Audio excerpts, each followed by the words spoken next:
Hey, everybody. Good afternoon, and welcome to the Ryan Weiner podcast, where we talk about all the different various questions about existence.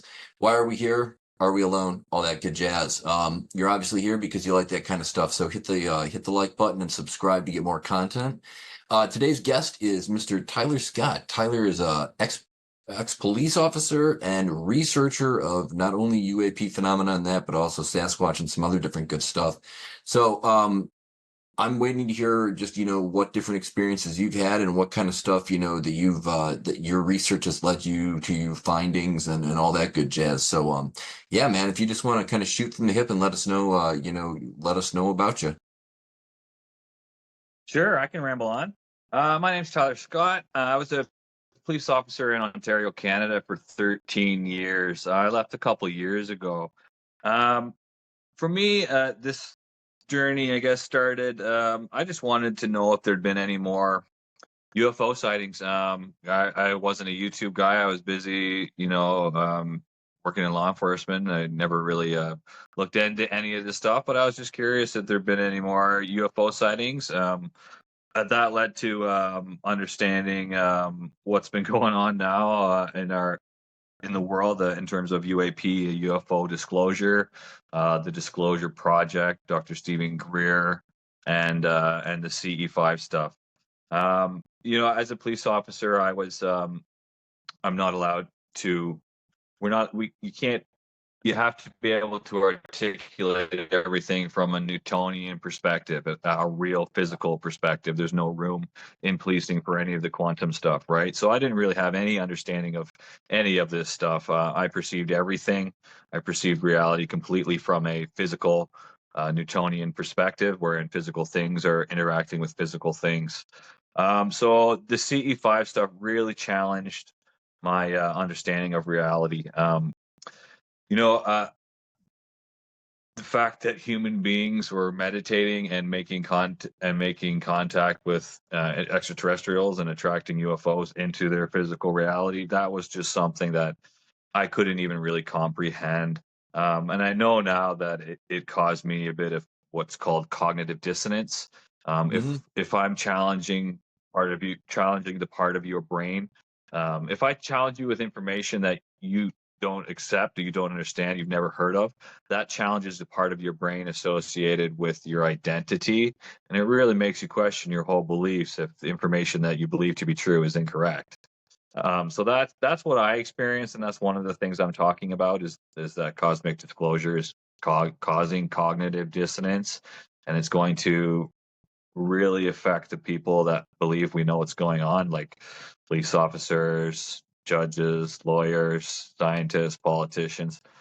These people that have the most time invested in interpreting reality from what our government has told us it is, it's going to really challenge their interpretations of reality. So that's one of the things I'm talking about. But yeah, so for me, I heard about CE5, dudes getting together, meditating, and UFOs would show up. I thought there's no freaking way that's possible. It was so far out of what I understood to be possible that I just didn't believe it at first. But anyways, got online, found some groups, and there's people saying, "Yeah, man, it's real. Come and check it out." So that's what I did. I went to one of our local groups in Toronto. Um, got video of a freaking orb, man. You do the meditation, and then glowing lights will appear and fly around the horizon. It's pretty Yeah. freaking crazy.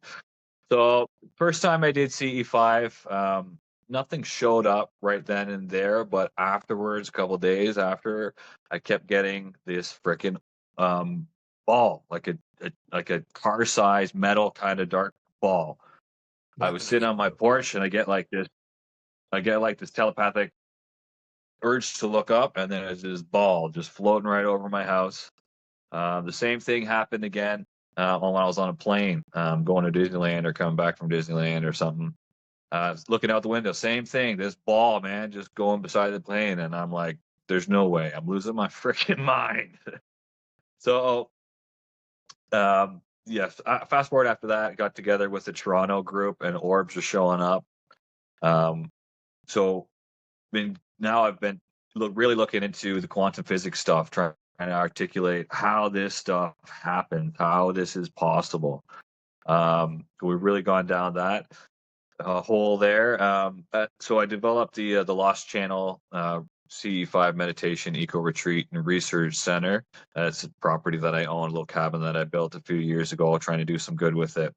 I'm using that as a hub to reach out to Canadians that have had these experiences. It's come to my attention that more and more frequently people are having these interdimensional, interfrequential experiences where a Sasquatch being will just show up in their yard, phase in and out of reality, or a ship will come, or there's like mantis beings in their backyard. There's all kinds of crazy stuff going on, and our government is really, really not telling us what's happening, and they never will. There's a lot of reasons behind that, but from my perspective, I'm just trying to offer some kind of witness victim assistance to people whose lives have been affected by this. There's so many people that have witnessed things that are not comprehensible from their interpretation of reality as a physical Newtonian structure, because that's really not what it is when we get into it. So we developed the Lost Channel Research Center. We've been talking to contactees, trying to create a model of reality that's easy to understand and incorporates all the evidence that we have. In the Sasquatch communities, there's two sides of the story, right? There's the guys that think they're apes running around and are trying to hunt them, and then there's the group that know there's more to the story than that. They got interdimensional stuff going on, mind reading, mind speak, Well, it's what all the Native shape-shifting. Americans. They'll appear in different forms.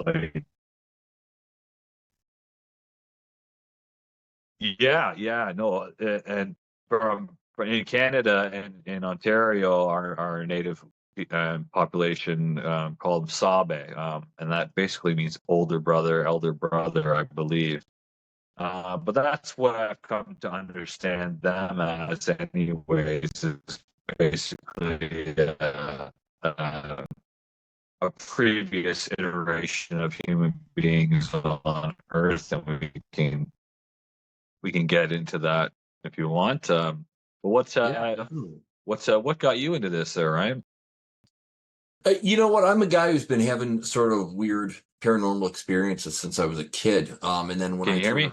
I don't know, here, we'll put it like this. Then the X-Files came on TV along the time that the internet came about. So I was able to jump on and start finding out that there was actual, what was actually really going on that people were reporting, what were whistleblowers saying versus what Hollywood, wants to put into things.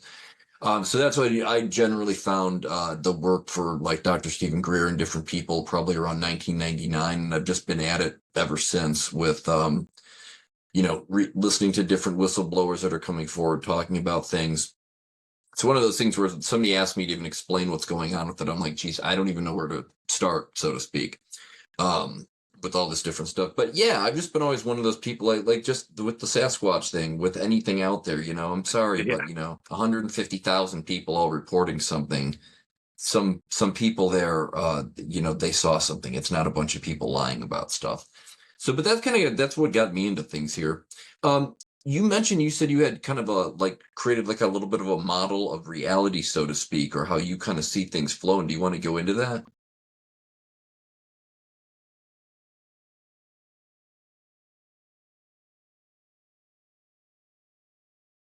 Yeah, sure. I'll give you just the basics of how I can comprehend it. Like, I'm not a freaking thing. I'm just an investigator that has a little experience of putting puzzle pieces together, and that's what I'm trying to do here. So for me, I think the biggest hump that we're gonna have to get over is that as a control paradigm in Canada, our government has stopped our education at Newtonian physics.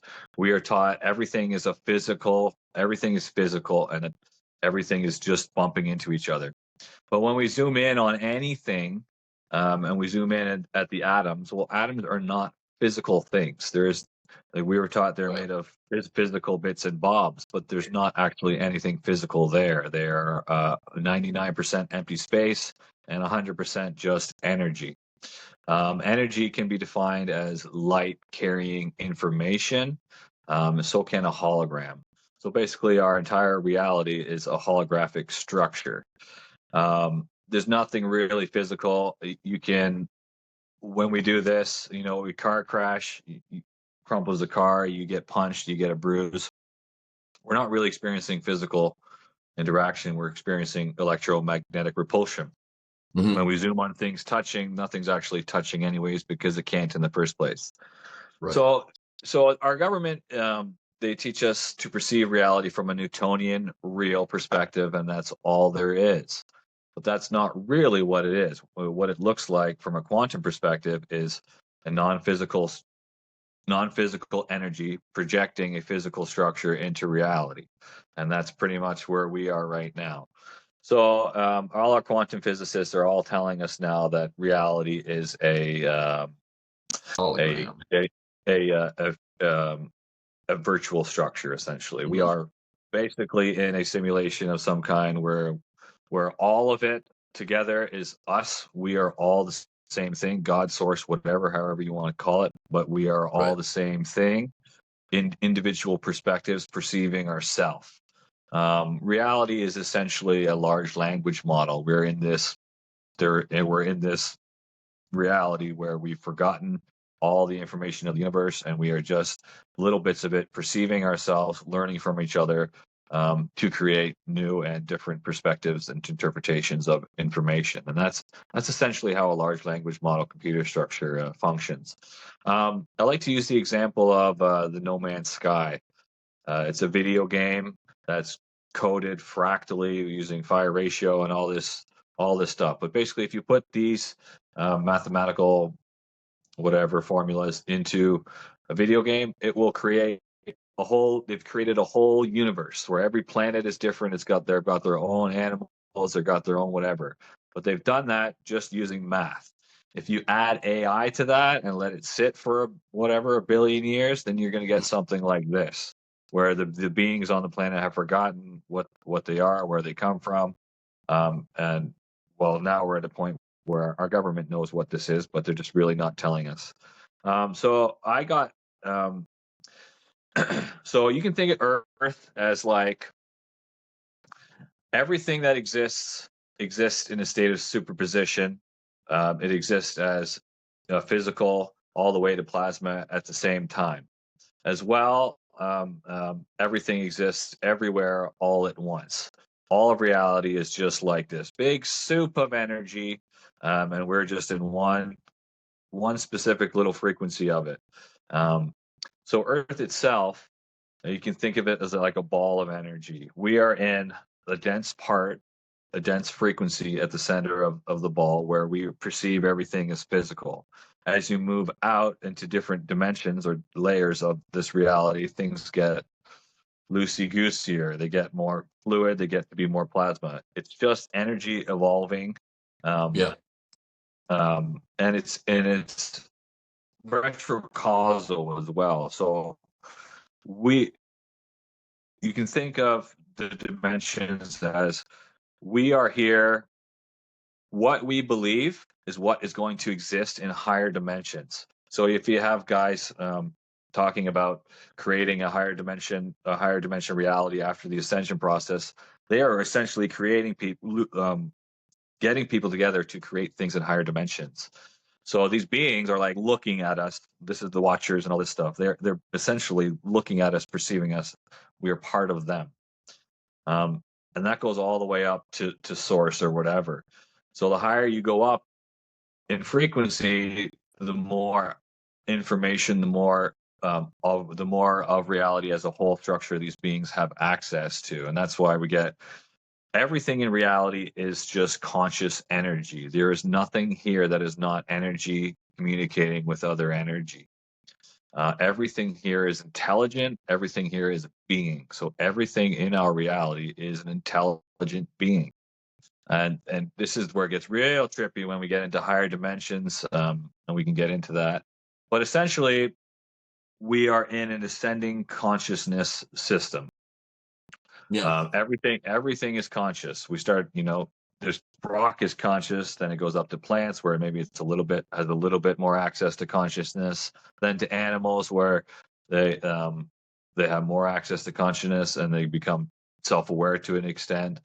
And then you evolve into pets, where pets are becoming more and closer to what we are. Then we have us, and we have extraterrestrials, super terrestrials, whatever you want to call them, then The whole angels, whatever. everything out there.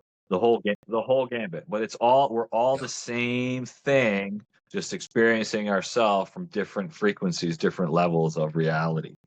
Hmm. So a lot of these people that are meeting ETs, they're meeting essentially larger, different versions of themselves. Okay. Yeah. And these are, but it's when they see these beings, it's like they're glowing, right? It's like I like to use the analogy of a TV. Every year, our TVs are they're able to put more information on the screen, and the image is becoming Right. crisper and clearer. So a lot of ETs that are coming from higher dimensions are people that see them say it's like I haven't seen them, by the way. Is like saying it's like understanding for the first time that you're living in a lower res version of reality, and these guys are Yeah. coming from a higher resolution version of reality. So people that see like the Pleiadians and Sasquatch, sometimes they'll see them as glowing and they'll appear holographic. Um, and that's basically this principle that they are coming from a higher frequency. There are more information in a package being presented to us in front of us, where we are a lower frequency version of that. So they look like holograms, man. It looks like you're in a freaking like a computer world, but Right. essentially we are in some kind of computer simulation, and that's all our reality is. And this is why there has been so much. This is why there's been trillions of dollars invested in UFO, UAP suppression of intelligence. It's to stop us from realizing what reality is, because there are people in charge that know how reality functions as a Right. virtual construct, and that's how they control the world. These are the Illuminati kind of guys, right? And Hmm. we can get into how that kind of functions if you like. Yeah. Sure. Go for yeah. Yeah, so basically we know now that the speed of thought is essentially faster than the speed of light. Right. So basically, that means thought precedes form. Light is what this is. Thought is the magnetism creating form. So thought precedes form. The thought's faster than light. So this is how people are able to manifest their realities. We all heard, a million different ways for people to do that. Conscious thoughts, positive, only thinking of your desired outcome, not dwelling on anxiety or depression, but actively creating your universe. And there's a million different schools of thought of how to manifest. But if you apply that to the population as a whole, um, then that's where control comes into. So we are in what's called a co-creative reality. Every individual has their ability to create their own future timeline, however you want to see it. But we as a species are doing this collectively as well. So in Canada, for instance, where are you again, right? Are you in Canada? No, no, I'm in Chicago. Oh, okay, okay. So in Canada, we don't have a free press. All of our news, mainstream media, and all of our major programming, all of the information that we get is filtered through, half a dozen guys. It's the Yeah. opposite of a free press. So we don't really receive news; we receive programming. So essentially, it's all about what the most eyes believe is what we will perceive in this reality. If you tell everyone in your country that you're going to war, then you're likely going to be going to war. We are Mhm. not. Your mind essentially functions as a computer would function. Whatever subconscious routine programming you put into it determines the conscious behavior of the individual or the computer. So I use the example of the Simpsons, right? we all heard this. The Simpsons is predicting the future. That's freaky. They've done it accurately. They've done it accurately, hundreds of times. What if it's not so much they're predicting the future as it is they're programming it? Exactly. The most, Yeah. If you put the ideas that you want into the head of billions of people, millions of people of the most powerful countries of the world, then that is likely the experience the rest of the world is going to experience. Right. We're being handed stuff that will shape our views on things on a daily basis as opposed to just being given the regular information. Yes, and the ancients had a term for this. It's egregorical. It's whatever you believe, what you perceive. Yeah. Then yes, if you want to define egregore for everybody, because I was just going to ask you, this is kind of my thing too. You tell me your definition, but my definition of it is basically if we wanted to say take a bunch of people that are trying to do manifestation, put them collectively working together, and they manifest this sort of thing that alters reality and the way that they want it to. You froze. Sorry, you froze there. Yeah, so my understanding of it is what I'm talking about here. Thought precedes form. So in 3D, most of us are not aware of the rest of reality and how it functions. But you say a Bohemian Grove guys. Those guys they're all the richest, most powerful guys in the world. They're all getting together and they're all believing in this entity. And this entity is actually created in higher dimensions and can actually afford them powers or whatever they want. But it's because they are collectively agreeing on believing in something and that it's actually creating it in higher dimensions. And that the same thing can work for ET contactees too. But it's basically the principle that you are believing in something. Belief is the foundation of reality. Our whole reality is just a mind believing itself into existence. So if you get a bunch of people, and this is how CE5 works, it's not really, I don't think it really has anything to do with you getting out there and doing the meditation. I think it's more about a group of people believing they're going to have a contact situation, right? And that is how it manifests. Mm-hmm. So the past, it's retrocausal too. So the past influences the future influences the past. But that same principle also extends into higher dimensions non-linearly. So I think of like the Pleiadians or whatever. There's a version of us that all believe that we're going to be those beings. So that's what we ended up. And you look at what we're experiencing right now is there's been a plot to try and turn us into like the gray beings, technological beings. Right. There's people actively trying to accomplish that. They want to strip us of humanity. We're likely turn us into. They're basically trying to get us into their own consciousness device before we actually understand that we are in another consciousness device. They're trying to be their own. Prime example of that, I will say, happens to kids all the time. When you said something to the effect of like, whatever the most people believe in is what everybody's going to see. And that you find kids all the time that nowadays it's totally different. But in the past, if you were a child and you saw something or had any kind of unique experience, you were either lying and you were going to get in trouble, or it was demonic and it was a demon talking to you. And nowadays, it's completely the opposite. Nowadays, people are like recognizing these different gifts that their children have. I'm sure you're familiar with the telepathy tapes and nonverbal people with autism being able to communicate in an instant with people in another room. Everybody waking up to these different things being possible is making it so that more people are having that experience. It's like it just keeps building on top of itself, momentum wise. Exactly. And I think we're at the point that's what's the 100 monkeys effect, right? That's like the Newtonian way to try and explain it. You tell 100 monkeys to do one thing, and then the next one is just figure it out wirelessly. But that's basically what we're doing. But it's our shift from perceiving reality as a physical thing, and that's all there is, to understanding that it's an energetic, electromagnetic reality. All our consciousness is connected, and what we believe as a group is what we're going to perceive. Yeah, and I think we're at the point now where we're about to go over some kind of dividing line where it's going to instantly we're going to start perceiving things differently. That's how I feel anyways. Yeah. I have a completely different understanding of reality altogether now than I have my entire life, and it's only because I Right. learned a few different principles of stuff that is just not told to the general public.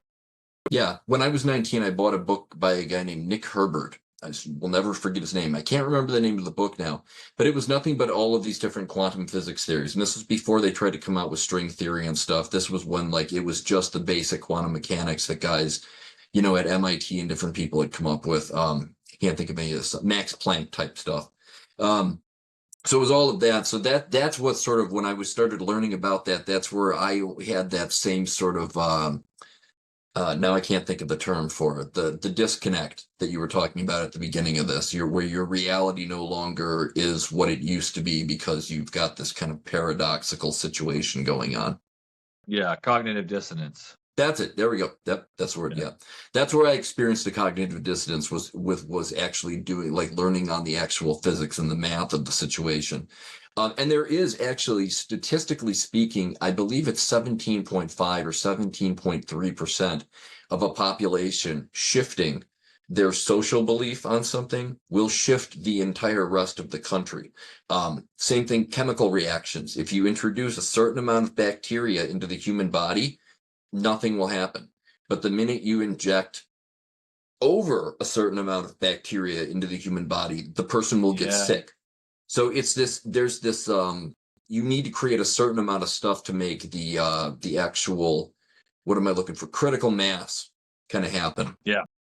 Exactly. That's exactly where we are now. That's exactly right. We've reached the point where most people are waking up and becoming aware that we are going to start taking everybody else with us, whether they like it or not. And that's why, cops that and people that have no experience. Like I've never even opened a Bible. I'm not a religious dude. I didn't even understand the difference between religion and spirituality.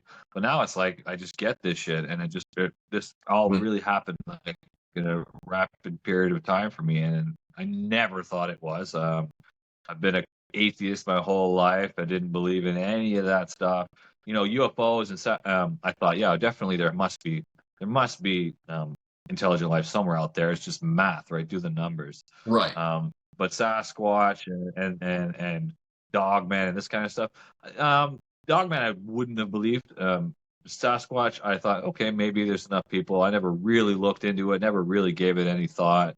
But yeah, after looking into Sasquatch stuff, to me, that's one of the areas I'm focusing on because there's just is affecting so many people. In Canada and Ontario, Ontario is a forest more than twice the size of Texas, and like Hmm. 95% of it is untouched.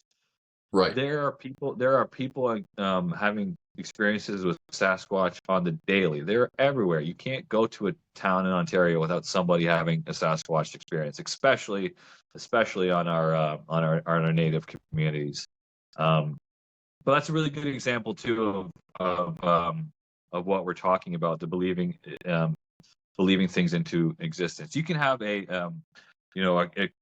community of white dudes right next to a community of native indigenous Canadians, and Yeah. the amount of paranormal stuff going on the reserve or that community will be 100 times more than the other community right beside them. It's because Yeah.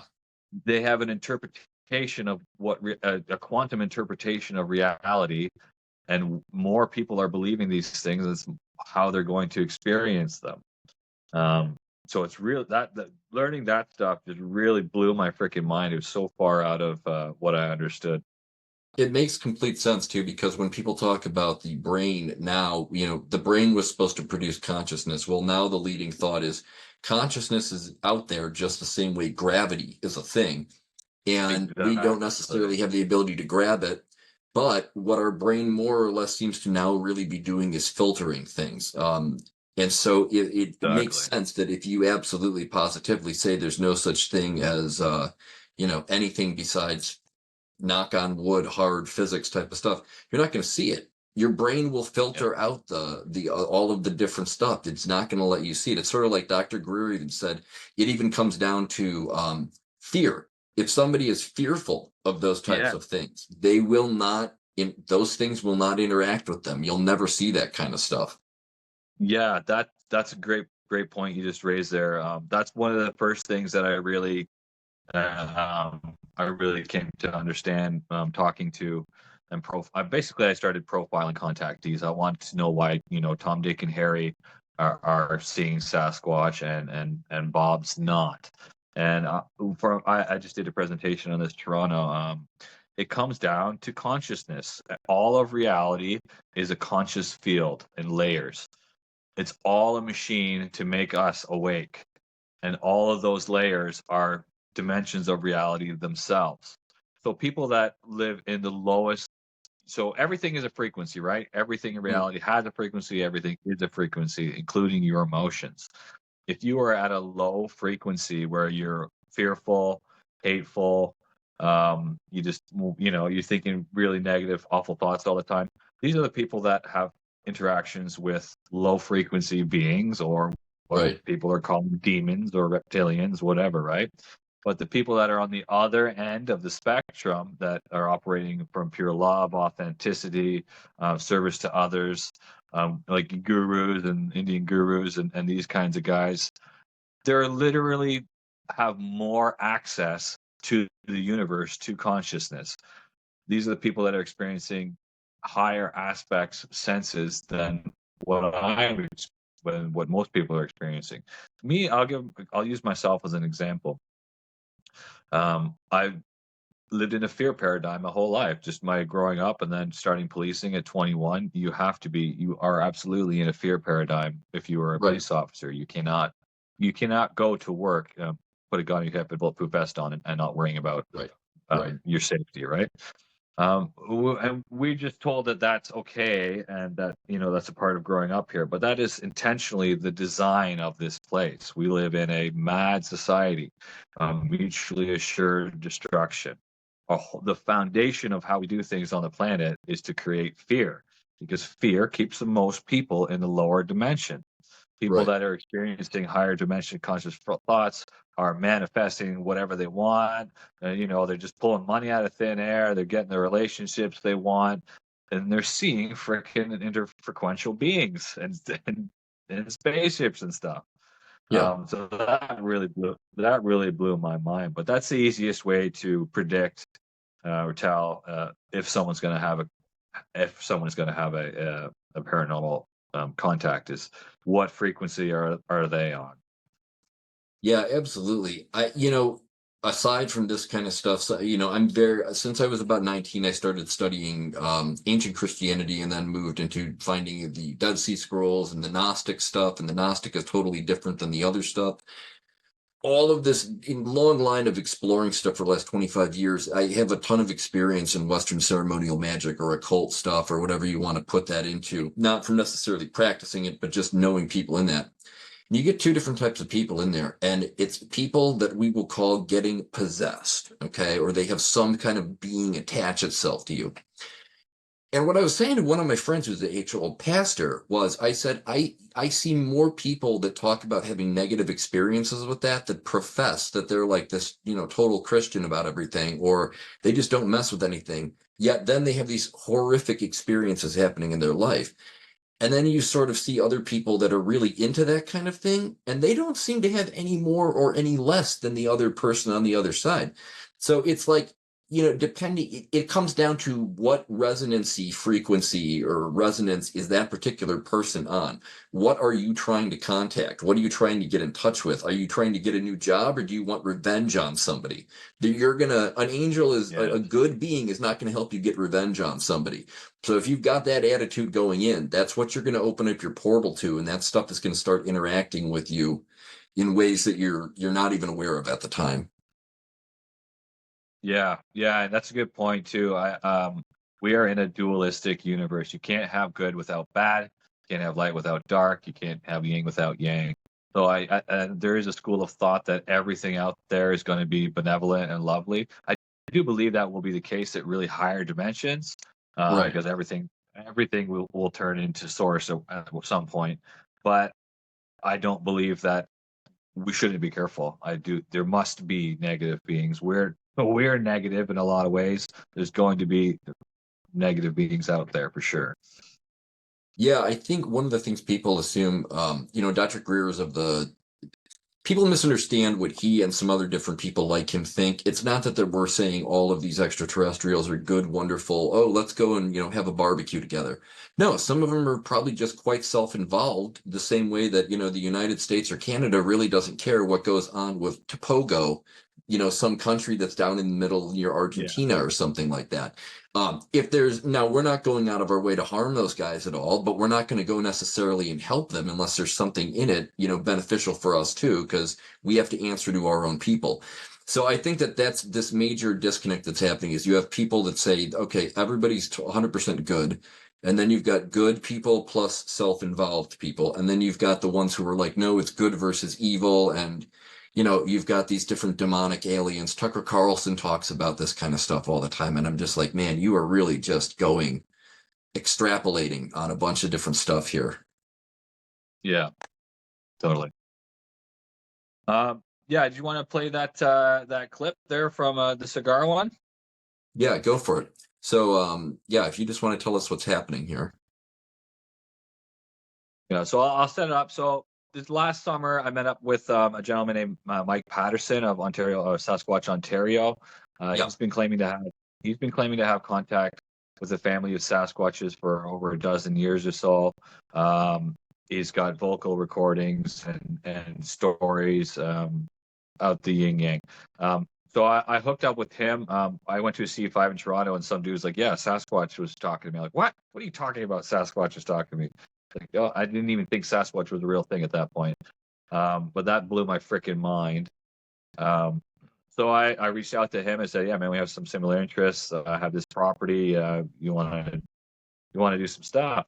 And so we've been hanging out and doing C5. We did a hand like 3 times last summer. At the end, I didn't mention this earlier, but I think the second time I did it with them, I was in expanded state of awareness, and something tugged on my left pant leg, and I'm sitting there in meditation. I'm like, "What the fuck was that?" I got up because I thought it was him playing a joke on me, right? And so I went back. I was like, "It wasn't him. He was too far away." I go back into meditation again, and then on the other pant leg, sure as day, tug, even harder this time, just to let me know that it wasn't Mike. So that's the Right. only time I've had any physical interaction, but people do have all kinds of stuff. But that was some kind of invisible, interfrequential being tugging on my clothing. And that's harder to articulate and prove because I have no evidence of it. But this clip we're going to show here, this was with Mr. Patterson as well. He's the other voice in there you're going to hear.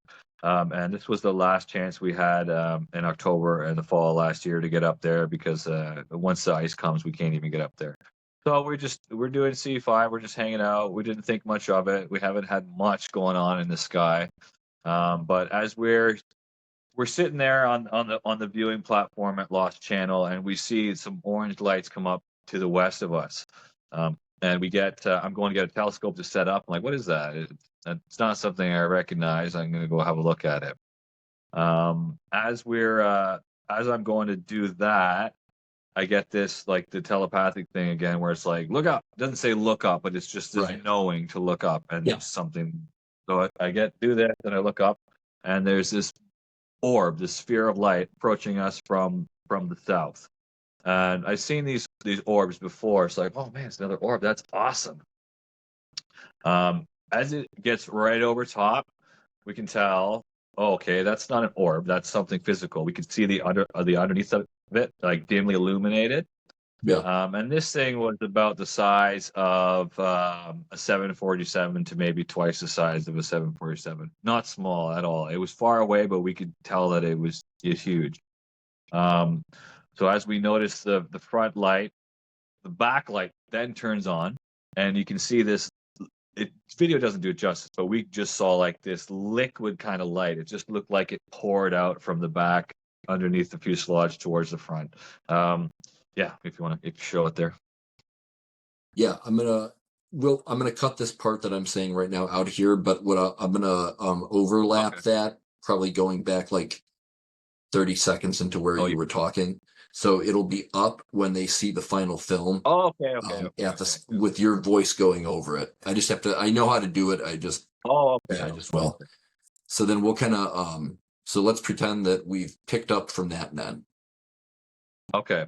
So yeah, so we saw this thing, and it basically came right over the cabin, let us know it was there, turned its headlights on for us, clearly demonstrating that it's there for us.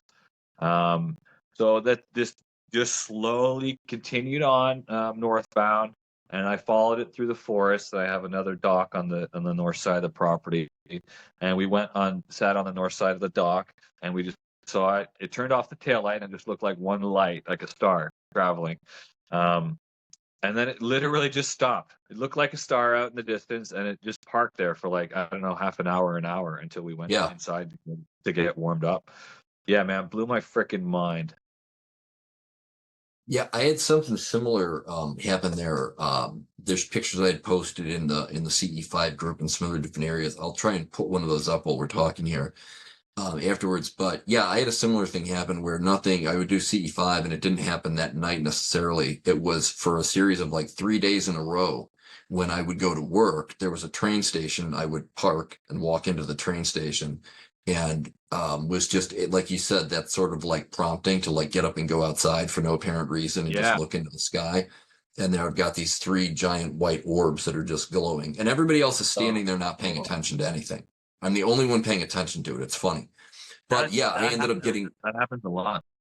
yeah, it was really strange. One of the pictures that I'm shooting, like I'm taking the picture with my camera, and it's a picture of the orb, and then you see one guy in the crowd staring at me with a confused look on his face, like, why are you taking a picture of us? And I'm like, no, no, it's not you. It's over your shoulder, Yeah. dude. Like, that's what we're all looking at. But yeah, There's, it's a mind-blowing thing. So it was like 3 or 4 days in a row, and then a couple of different times at night that it happened. I haven't been really trying to make it happen lately, so I haven't really seen anything. But yeah, it's a real paradigm shift when something like that happens. what what was going on in your life leading up to that?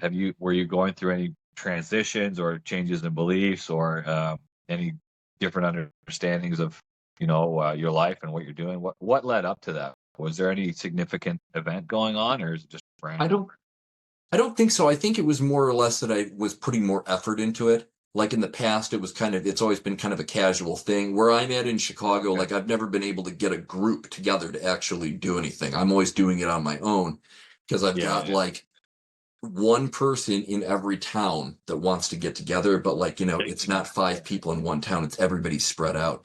Yeah. So I had just kind of been trying to do it, I think a little bit of effort on my own for it. And yeah, that just, popped into existence in front of me there. And then I went to work and showed some other people the photos and everybody's mind was blown. And I was like, yeah, man, that's what that is. I don't know what to tell you.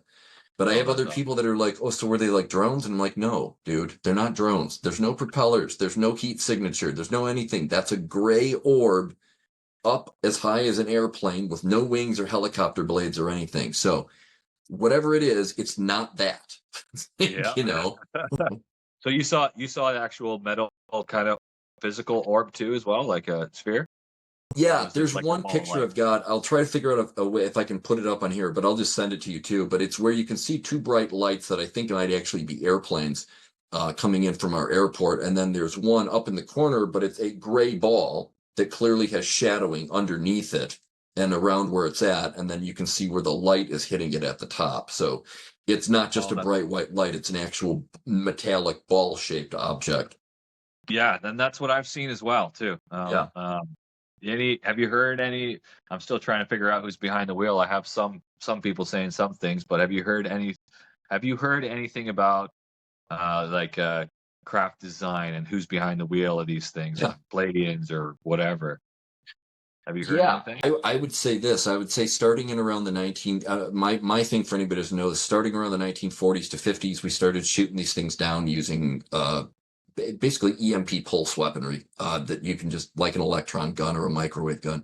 Anyways, we got a hold of these things. People started doing reverse engineering on them, and so if I had to make a guess of the way this is organized, and Dr. Greer or somebody in his circle would be better to talk about this. There's an actual kind of dossier that was given to everybody in Congress that I have a copy of. It's like a 250-page document briefing on everything. But yeah, you've got basically you have, these different little groups of guys that are, an aerospace company combined with some military contacts, combined with some people that do the financing and helping them get the money for this different stuff. For example, people don't know this, but like, let's say that I am buying a stealth bomber from Boeing. They just give me a bill for $15 million. They don't itemize that bill. So the accusation is that a lot of these different things really only cost maybe $6 or $7 million, but you're being billed, Yeah. 100 million for it instead. And then plus you got money going out the back door through HUD, and there's tons of conspiracies out there that like nobody seems to follow up on, in the legal field at all. But yeah, it's just a weird thing. It's not one big group. It's a bunch of little groups that are all kind of working together. But as Dr. Greer has stated, I don't know if you've gotten a chance to watch Asymmetric Disclosure, just came out yesterday. No, So I that's the haven't newest. seen it yet. No. Yeah, that's the newest film they put out. But in essence, it's one of these things where you've got like 70% of the people that are a part of these programs, these non-government, truly black programs, illegal programs that are going on.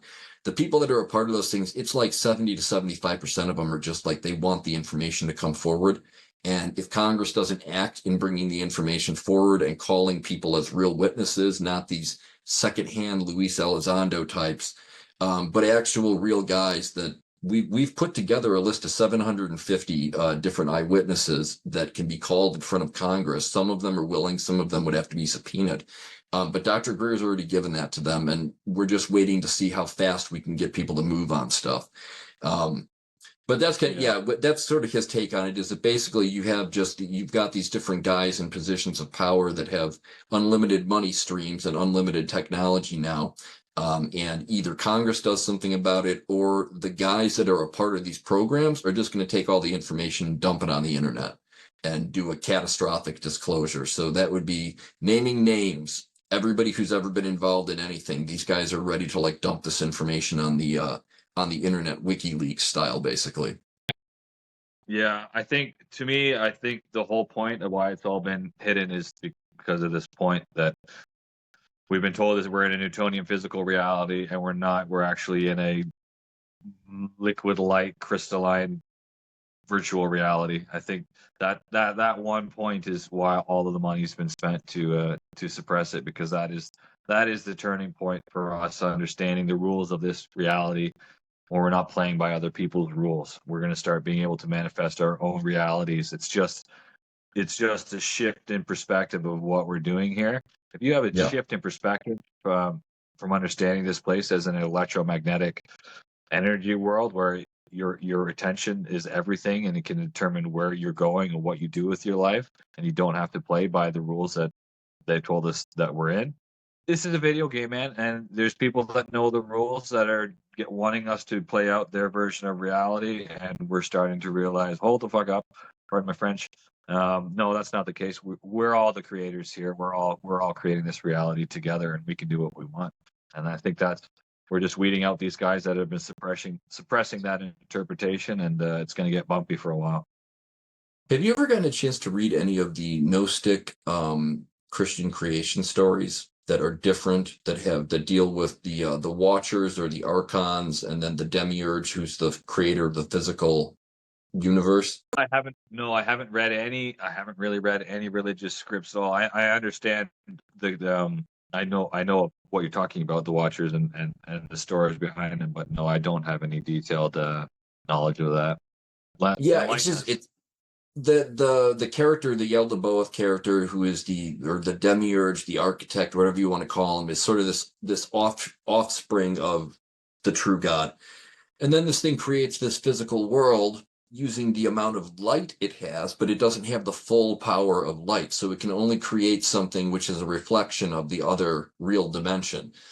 So it uses light to basically create a holographic dimension that is physical like this. Well, people don't know this, but you can actually take light photons and make them cluster together. You can quantum entangle photons to make things so that photons will actually build a structure, even though photons don't have any mass to them whatsoever and aren't supposed to be able So to we do are. anything. But yeah, light can actually build physical objects, basically, is what this research study showed. Um, and then when you get into the different people who study, what is waveform theory? What is the actual energy? Is it made of light? Is sound and light combined? You got all those different things. But yeah, it's interesting that concept of this sort of holographic universe type of thing that quantum mechanics guys are coming out with is very similar to a document that was produced, 2000 years ago, basically. Yeah, exactly. Yeah, exactly. Those terms for those beings are exactly what we're talking about. They're names for two ends of the spectrum. God, Satan, whatever, Yaldabaoth, Demiurge, whatever it is. Um, it's polarity. It's Mhm. magnetism and electricity.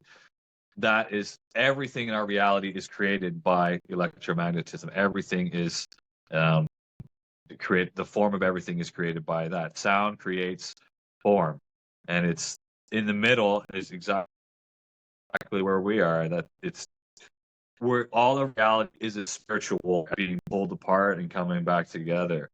And we've been experiencing a reality on the electric side of it where it's been patriarchal. We're disconnected from the source. We don't understand that we're in a spiritual reality. But we're slowly coming. I think we're coming back from that really electric side, and we're moving over the center, and then we're going to start experiencing a more matriarchal version of reality, where we're more in our knowing minds as opposed to our thinking electric minds. I just talked to Mr. Matthew Chris Matthew from FKN News there, and we're just talking about this how on Earth we as beings um, we know we're designed. We know there's been genetic influence from outside sources. Our DNA is code, and we can tell, and it has a history in that code, and we can tell where things have been edited, and that we are essentially hybrid beings of bonobo chimpanzees and whatever humans are. And but that process has probably happened 100, maybe a million times before. We don't know. It's at least happened once. It's at least happened a handful of times. Um, but I think that's where we are. We were created to experience an electric reality. A logical thinking reality. We can't survive here if we don't have that left logical thinking side of our brain. Our forms would burn in the sun. We would freeze to death.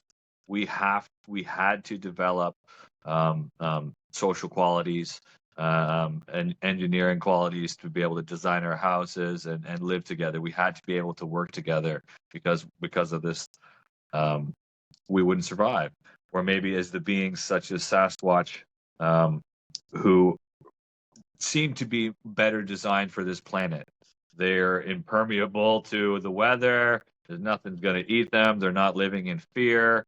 Um, they seem to be designed for here, and I think they probably evolved more into the right side of the brain, into the knowing side. They didn't necessarily have to think.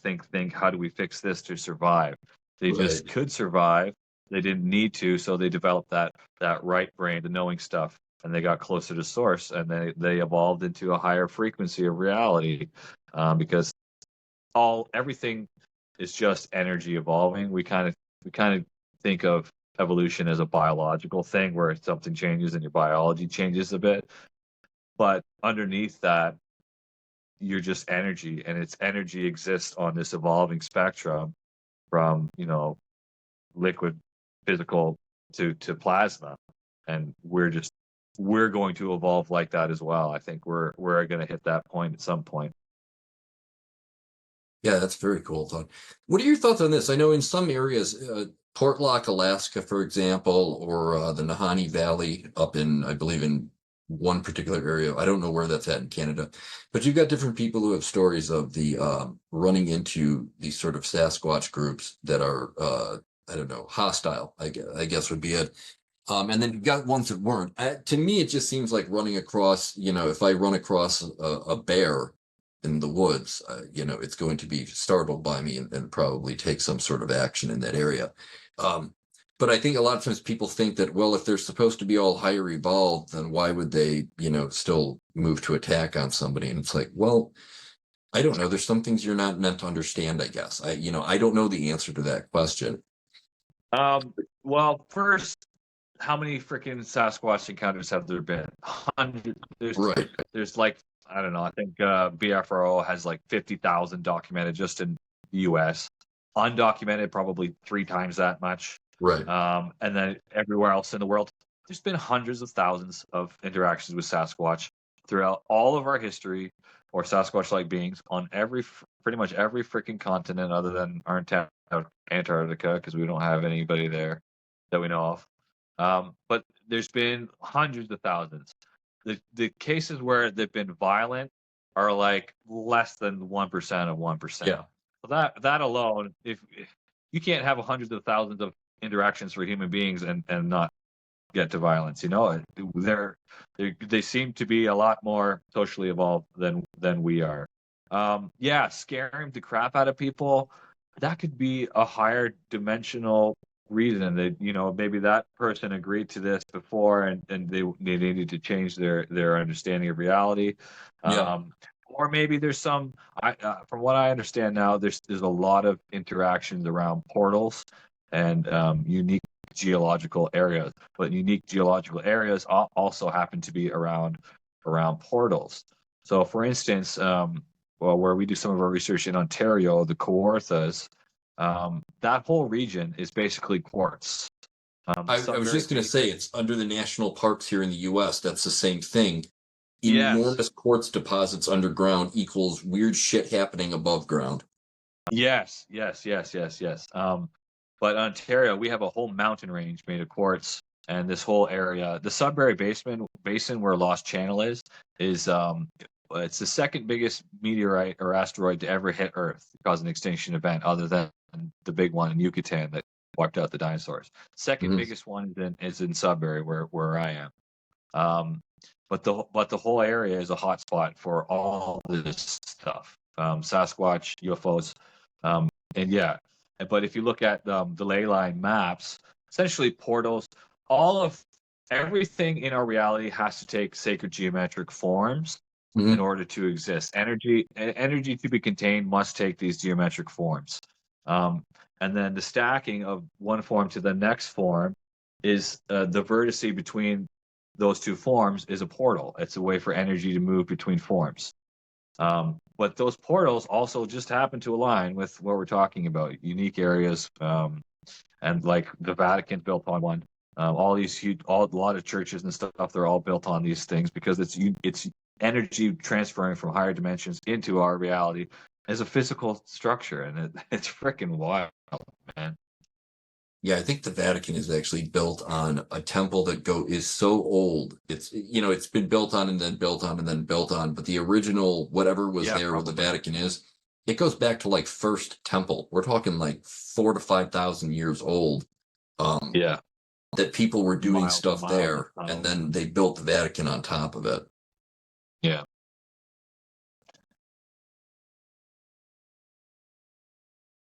Let's see here. I had a question, and I'm gonna have to edit this a lot. But what was I gonna ask you? No worries. Yeah, nice that we're not live. You can just do that. What's that? That it's nice that we're not live. We can just shoot the shit. Oh, yeah.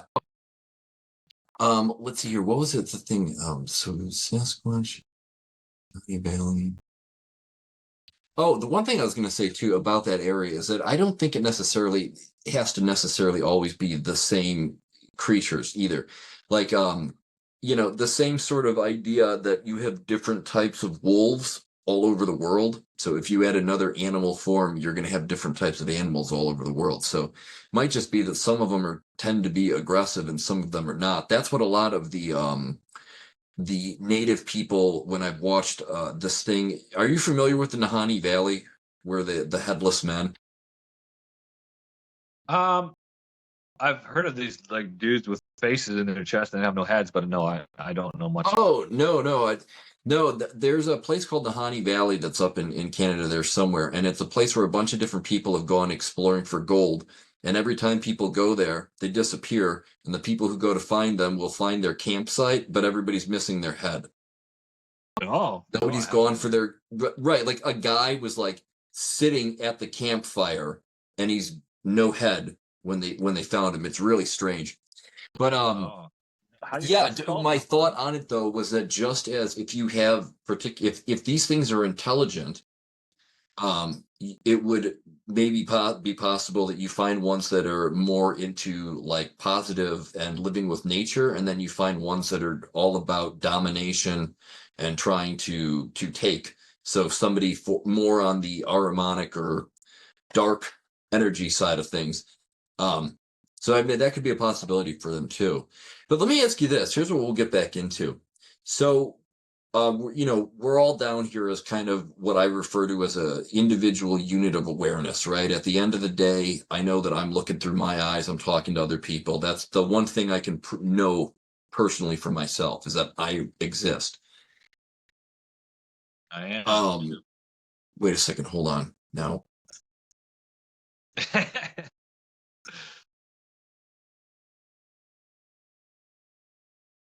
I completely forgot what I was going to say.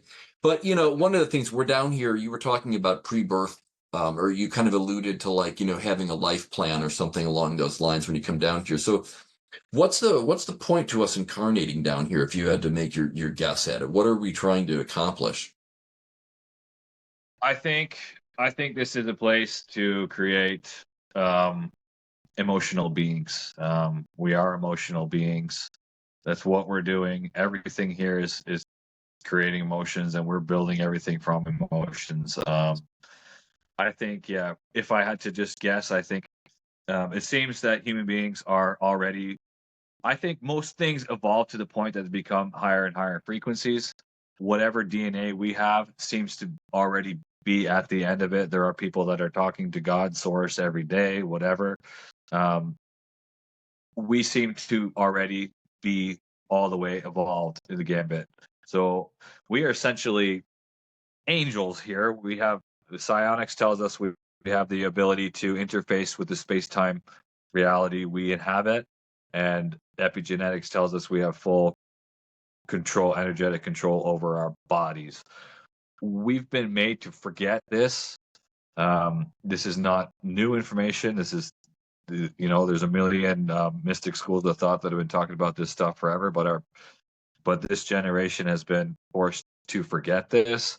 I think is to develop these extremely complex relationships that we have. We are just a hot pot of all different kinds of humans trying to get along and creating really complex ways of doing it.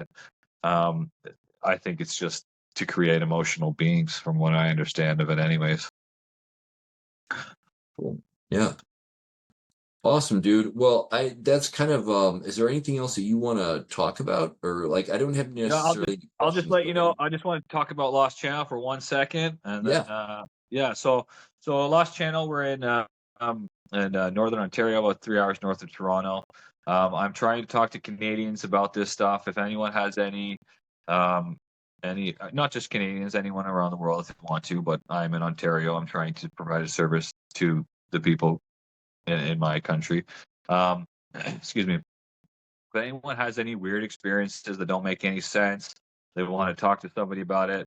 Either myself or some other guys in my group or people that I know can help you wrap your head around some of the experiences.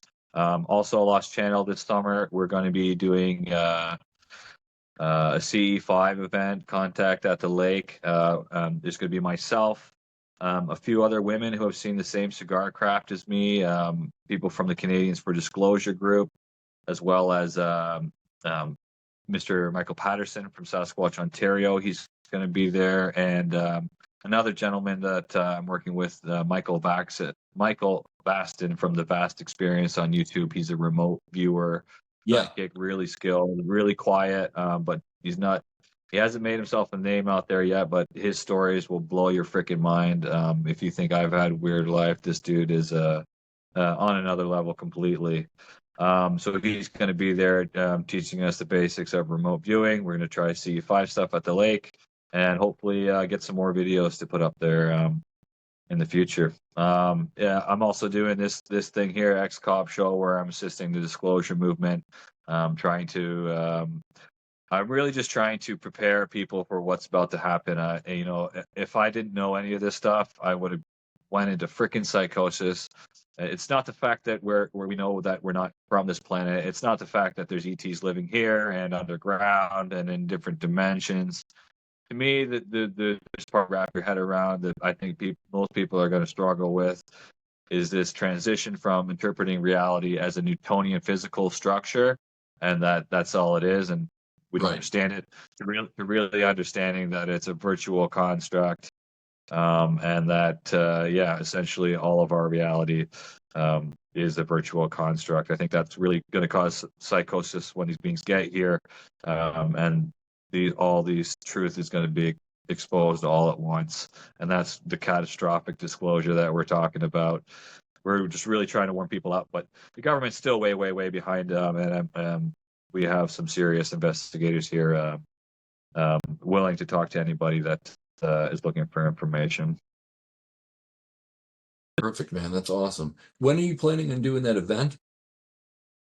That'll be mid-July. I don't want to say the date exactly on here, but Gotcha. mid-July. Yeah. All right. Cool.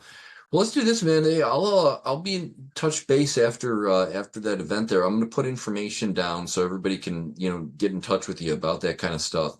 But yeah, I'd love to hear if you guys get any more videos or get anything else like that or get any more insights out of it. We'll chat again. Yeah, man. We'll let you know. Good talking to you, Yeah. dude. Nice meeting you. Yeah. Awesome. Have a great one, man. Bye. Yeah, you too, dude. Cheers.